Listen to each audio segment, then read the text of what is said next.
Fala pessoal, tudo bem? Eu sou o professor Rafael Gotardi, sou da cidade de Governador Valadares, Minas Gerais, sou graduado em Administração e pós-graduado em MBA em Gestão Pública. Eu estarei ministrando o curso de Direito Administrativo, Responsabilidade Civil do Estado. Antes de iniciarmos o conteúdo, eu peço que se inscreva no canal, curta o vídeo e ative o sininho para receber todas as notificações. Então, finalizando o capítulo 6, casos notáveis. Então, a jurisprudência sobre responsabilidade do Estado é rica em casos notáveis que contribuíram de forma significativa para o desenvolvimento e entendimento desta área do direito. Então, esse tópico ele destaca alguns casos que foram emblemáticos, que ao longo do tempo moldaram, de certa forma, a maneira como o Estado ele foi responsabilizado por suas ações ou pelas suas omissões, influenciando jurisdições e sistemas legais ao redor do mundo. É por isso que eu falo, a questão da complexidade desses casos requer a forma como eles vão ser julgados e aí as jurisprudências elas vão sendo formadas, beleza? Então vejamos aí, Mambo versus Queensland. Número 2, 1992 na Austrália. Então esse caso ele foi um marco significativo no reconhecimento dos direitos das comunidades aborígenes sobre terras tradicionalmente ocupadas por elas. Então a decisão ela afirmou que a posse tradicional da terra pelos aborígenes não foi extinta pela colonização britânica, marcando uma mudança fundamental na abordagem da responsabilidade do Estado em relação aos povos indígenas. Então, nessa questão da briga por território, ficou decidido essa abordagem aí no caso dos aborígenes, ok? Lá na Austrália. Outro caso notável é o Brown versus Board of Education, em 1954, nos Estados Unidos. Então, o que aconteceu aqui? No campo dos direitos civis, o caso Brown versus Board of Education foi uma peça-chave na luta contra a segregação racial nas escolas públicas nos Estados Unidos, né? Então aqui é quando tinha aquela segregação, entre pessoas negras e pessoas brancas nos Estados Unidos. Então a Suprema Corte ela decidiu que a segregação racial nas escolas era inconstitucional, influenciando não apenas a educação, mas também delineando padrões para a responsabilidade do Estado na promoção da igualdade. Então, foi mais um caso aqui notável em cima da questão da responsabilidade do Estado. Terceiro ponto, Van Gent en Loos, União Europeia, 1936. Então, esse caso ele foi um marco crucial na construção da jurisprudência da União Europeia.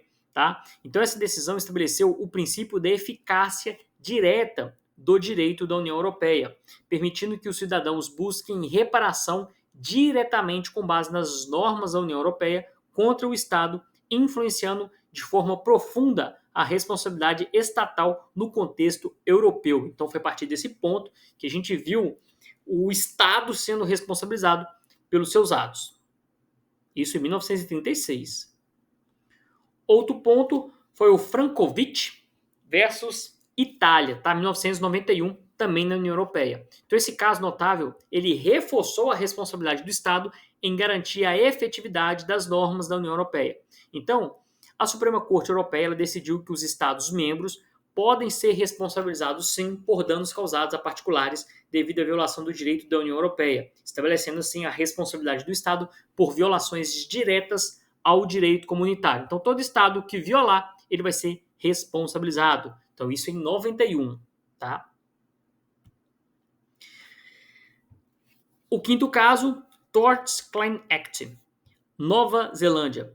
Então, esse caso, na Nova Zelândia, foi uma legislação pioneira que trouxe mudanças significativas na responsabilidade do Estado. Então, essa legislação ela introduziu a responsabilidade objetiva do Estado por atos ilícitos. Então, essa lei estabeleceu um novo paradigma para a responsabilidade estatal, afetando a forma como o Estado neozelandês é responsabilizado por suas ações. Então, aqui ficou nítido, a observação que toda vez que o Estado ele cumpriu algum ato ilícito, ele vai ser responsabilizado. Então, isso em 78. Então, observam, gente, como que algumas ações, alguns julgados influenciam isso de forma geral. Então, os países eles vão pegando esses exemplos e vão incorporando isso para o seu ordenamento jurídico, beleza? Então, observem que isso hoje tudo é atuado. Aí a questão no Brasil também, tá? Sexto ponto, caso, ou seja, Case of Velázquez Rodrigues versus Honduras, né? Então, o caso Velázquez Rodrigues, Corte Interamericana de Direitos Humanos.